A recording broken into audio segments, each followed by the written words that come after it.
Let's go. What is up, Rad Potential YouTube? I'm Mr. Rad. This is Ernie and Noah, and we're at Phalanx Performance, and we're going to see how much power we can get out of Buzz on pump gas. So this is our Haltech ECU turbo stock engine, but it does have aftermarket apex seals in it. Other than that, it's a bunch of used parts that I slapped together, plus one of my turbo kits. So the second batch of turbo kits is getting produced right now. They will be shipped out in about 3 weeks, I believe. So get fired up for that. But what do you think, Ernie? It's like the same car we've had in here a bunch of times. Yeah, old friend here. It just levels up a little bit every once in a while. Yeah. And we've been taking this one slow. So today, the goal is 15 PSI, just pump gas, see what it does. Ideally, the front iron doesn't break. And then, if we survive, we'll come back in a few weeks and put it on the 85 and see if the engine survives that. That sounds like a plan. I like that. So we're gonna fire it up here. We're gonna make a lick on the wastegate just to back up our 240 horsepower I think we made before at 8 or 9 pounds of boost. Put the manual boost controller on it.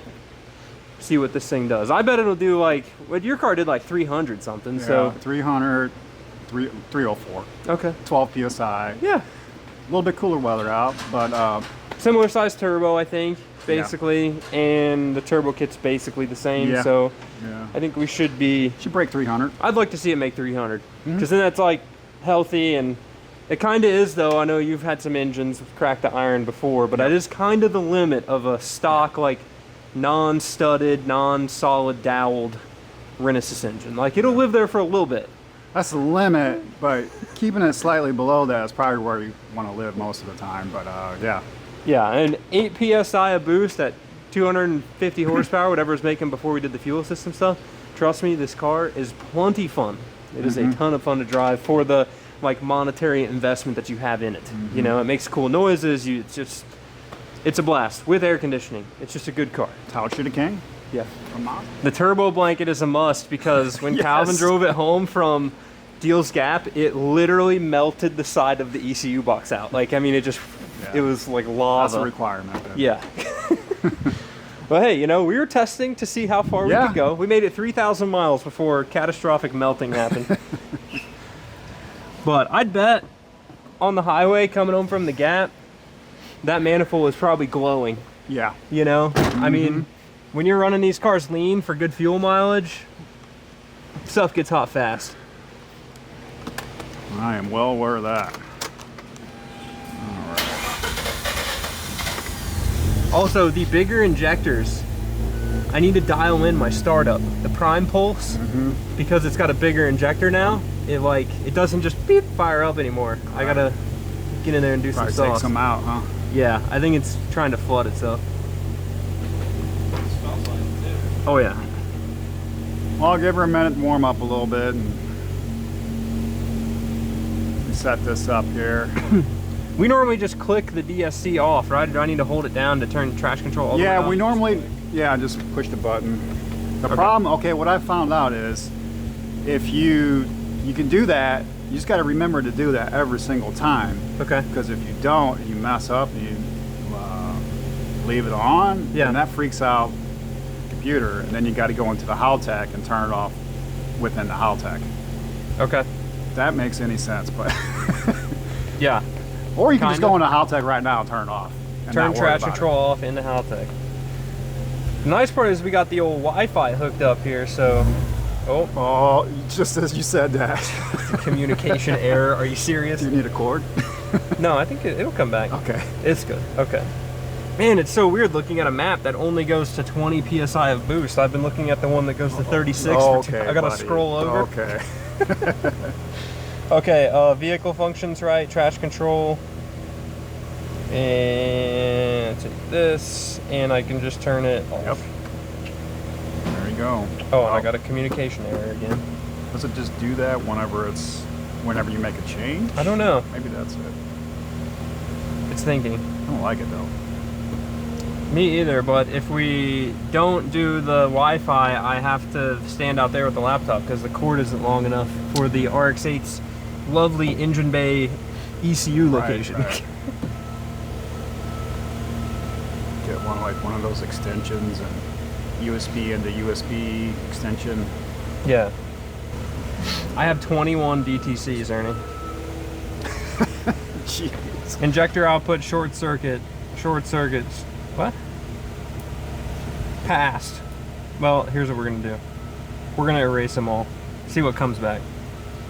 Immediately got one. Inlet DC motor 1 failed to close. That's got to be like, because I have the SSV and VDI wired open and they're not plugged in or anything. That's got to be what that stuff is. Yeah. At some point in time, you probably go in there and disable those within the Haltech so you don't get those codes anymore. Okay. But whenever. Yeah. Well, you know what it is. She'll ride. Okay, and we want to turn traction control off. Now it's going to cycle itself. Engine is running. Stumble or stall.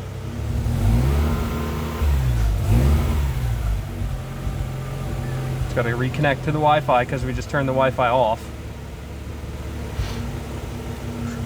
Sweet. Trigger reference error probably came when it shut the computer off and came back. Okay. You want, what do we normally do these in? 4th or are we doing them 5th? Well, last time we did it in 4th. Okay. It don't matter to me. We just do another one, which you want to keep it consistent in 4th. Are you warmed up there? Oh, it's buzz. It's fine. You want to kick on those fans, please? It'll warm up once we're doing this. And I don't have any coolant temperature safeties on it. All right, there you go. So you want 4th? Yep. Okay. 4th gear. Oh, and you're already programmed, so I can just like make a lick. You can just put it to the floor. Okay. We're warmed up enough.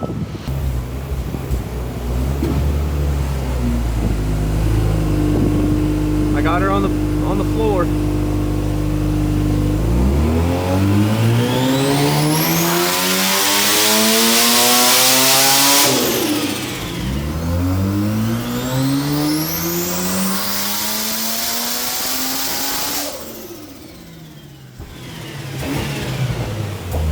Oh man, look, we picked up 10 horsepower, Ernie.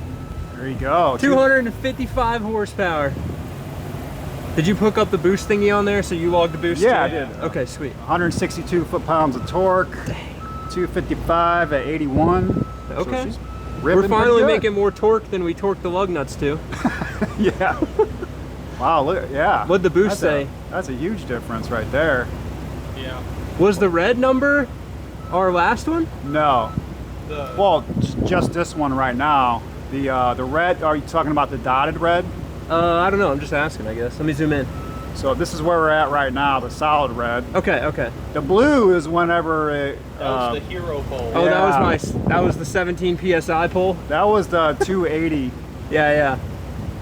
So I mean, not bad. That was 150% duty cycle, injectors completely open the entire time, and lean is mean. Right. Not by choice. I think that one was 12 PSI, I looked at it earlier. Okay.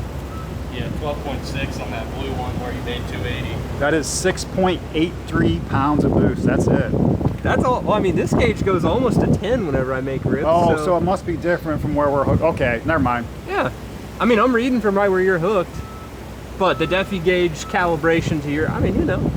Somewhere in there. Yeah, it's fine. Okay, all right. Let's put that little manual boost controller on this deal and rip it. All right. Turn this thing up. Forgot how loud this one was. Dude, I need to recirculate this wastegate so bad. It's just, I find it horrendously annoying. Okay. This right here. And then let's see. More boost is to the right, less boost is to the left. So that's all the way less. So you want to turn that thing clockwise all the way till it stops. That's all the boost? I'm just kidding. That turns off the valve, right? Or off the bleeder? Well, I felt like we just put this on mine at minus and it made 14 PSI, right? When we used, because I have the same one. It'll increase it for sure. All right. No matter what, even if it's down all the way. It's off, we'll just run it like that and see what it does. Ready? Go for it. All right.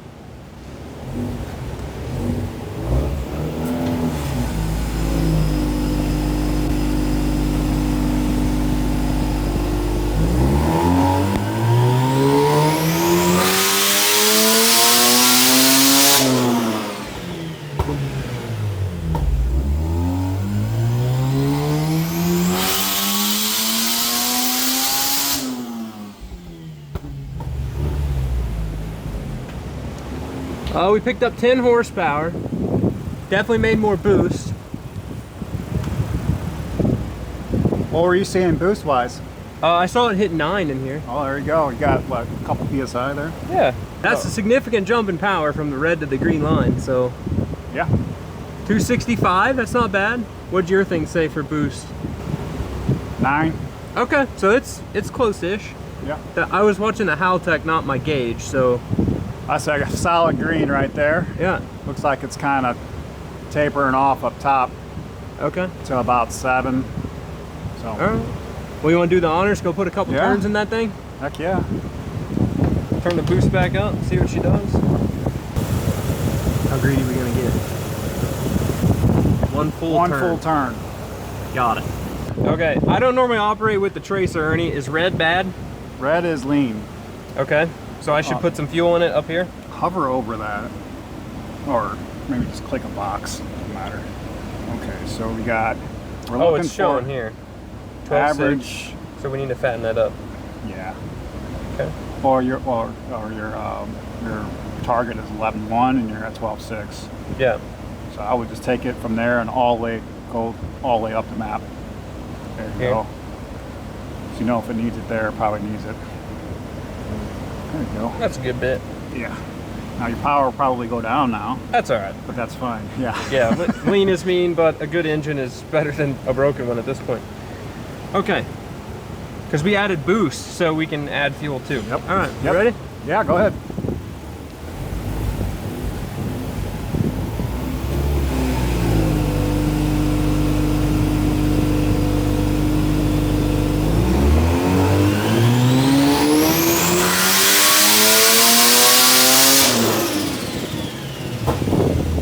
I got out of it early. I only saw 9 on this. Yeah, about the same boost. It didn't quite go up that much. I still made 270 on that lick. It did go up a little bit. All right. Not much. So I'm gonna give it like 2 turns. All right. So if that was only 1 PSI, then yeah, we need like more. we can go up like 4 PSI. It'll be fine. Coolant temp coming right back down. That's a big win. I just heard the fans kick on. And you put 2 turns in it? I got put 3. Okay, sweet. Ideally, we just make 14 PSI. We make all the horsepower right now. Let's go. All right. Get this situated. Turn the tracer on and the logger on. Logging, tracing. Good?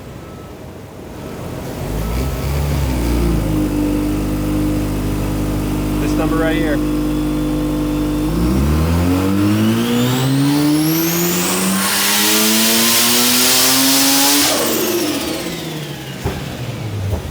Oh yeah, I saw 13.5 PSI and that looks like 305 horsepower right there. Heck yeah. It's definitely doing the manual boost controller like peak boost and fall off, but that's okay because it's making its peak boost where we need it to. But yeah, over 200 foot-pounds. That's good. Yeah. I mean, it's crazy to see just right there, right? Yeah. The difference from the 255 to 162 to 305 and 226, like getting into the turbo's efficiency range, that 12, 13, 14 pounds of boost number, and then it just picks up a ton of power. So I'm pumped for that. That's good right there. We got a 300 horsepower. Look at that. You got your calibrated hand right here. Nailed it. 14. The perfect 3 turns. That's almost 1 bar perfectly. 14.7. I mean, yeah. Does taper off a little bit up top. But it goes on to about 13. I'm curious to see what the log says here. Okay, can confirm that the Wi-Fi feature mildly annoying because it just shut the ECU off. And then I lost my data log connection, so it didn't download the log all the way. So I gotta reconnect to the thingy. Yeah, it's a little bit different from what the dyno and the boost gauge show, but within about a pound. Yeah, 13.6, 13.7. So there's maybe 10 more horsepower in it, but I mean we made our 300, so we're good. So let's see now what the fuel duty cycle is, because we turned that on. We should have stage 3 average duty cycle. Let's turn that on. If stage 3 is only at 80% duty, then we're well within our fueling. So then my like budget fuel injectors and the simple fuel pump that fits in a stock hanger is plenty for that. Injection percentage of total flow used. Now this is a calculation based on the injector size data you put in, but we're only at 61%. So I think like if you did want to run your car on ethanol, but still keep the boost relatively low, you have enough headroom in the fuel system to put ethanol in it. You know, at still like the engine's limited to 300 horsepower before you should put studs in it, you know, I would say, or 280 before you should really strengthen the block up. But there's some headroom. So your stock rails, your stock fuel line, the no pressure regulator stuff, I think works out. Let's see what we were at for 02. You don't need to do no return style setup or anything like that. I mean, you'd always said the Renesis is like it a little lean. We were dead nuts on 12.0 AFR the whole way. So I don't know if that's necessarily that lean, but we probably should add some more in there. Yeah, I'd put but some. I can do that on the street. That's easy. A little bit of safety there. Yeah. How does your closed loop set up? Because it should be putting some in there, I would think. I've got it down to 5 to 8%. So it's probably, I can go back and look at the log, but I bet it's probably at 8% maximum. So, and that's a function of, I learned that with the Holley Sniper stuff. If you give it too much freedom and you let it start changing the O2 control like at idle and all that within like 20%, it really will like fatten it up too much and it could flood itself, and like you kind of need to have the reins on a little bit. But I think maybe up in the boost, you should probably fatten that up so it has a little more control. Yeah, a little bit more safety on up there. Just to help out. 8% isn't that much, so. Well, if you look at the laws, you can see how much it's putting in and get an idea how much you need to put into the base. Yeah, let's just see if that, it should have logged that. So my guess is, that's that line. It is maxed out at 8%. So it is dumping or trying to help and protect as much as I'm letting it. Yeah. So if I had that number higher, the short-term fuel trim, so right here, this thick white line, it's putting 8% extra fuel in because of the O2 control, like safety features, kind of, the easiest way to explain it. And if I let that do 25%, then the fact that we're at 12.0 AFR, it would richen that up automatically for us. And then when you're looking at the logs and you see that your short-term fuel trim is really high, then you should go back to your base map and add that percentage of fuel. Because you don't want your short-term fuel trim to have to like run the car for you. You know, you really want your base map to be pretty dialed, but it's a good indication that my base map's a little lean. So, sweet, I'm pumped. That's a big win. Yeah. I'm happy with that. Buzz is good. We made 305 horsepower. Not that I had any doubt. But I do want to keep this front iron alive because the next time we come back, we'll put 20 PSI on this deal with some E85. Hell yeah, let's go. You know, assuming there's no oil on the ground currently. No. I guess we're gonna get successful buzz. Yeah. I mean, as expected. Kind of knew it was gonna make the power. Yeah. And I think like for all the guys out there, you know, especially the guys that bought one of my turbo kits, like this 3582 is probably a little bit big of a turbo, maybe, you know, for this horsepower number. Like we're at 15 PSI, 14, you're getting into its efficiency range with this engine. So you might go a tad smaller on the turbo size, and then you'll have a little bit better spool because we're making, you know, full boost at 5,000 RPM or something like that. But the thing that I'll say, and it never translates in videos, it never translates on a dyno graph, and Ernie can probably attest to this, is this car feels really good to drive on the street because it's just a little bit laggy. You know, like you get that nice, you feel it stand up. Yeah. When you get it such a small turbo like a stock Twins FD, because it spools so fast, you don't get the satisfaction of feeling it spool. You know? You get the if you got the secondary working properly, you get that secondary kick. So but that's very few people. Well, you know what I mean? But like the feel of it is like you. Right. I've driven cars with super fast spooling turbos and they're fun and it's like a V8, but then it's just like it makes all the boost and then it's just like, okay, cool, we're ripping. Versus like the anticipation of it is at 250 horsepower, guys. We're not fighting for every 5 horsepower. I'm happy it's making this, but it is more fun to drive that way. It's not zippy enough like an older journal bearing T78 FD that when it comes on, it's lighting the tires off and you're going around, you know? So you can easily roll into the throttle, but it's It's really good. I'm pumped. It more or less mimics like the rotary power and torque curve. Yeah. You know, like almost like an NA, but yeah. I mean, more is power. there on here? Can you pull the torque line up? I guess Yeah. it's this side, right? This is torque. Yeah. So it's, you know, it's making a bunch of torque and coming over. I guess it's not quite fully linear, but I was more or less talking about this right here. yeah.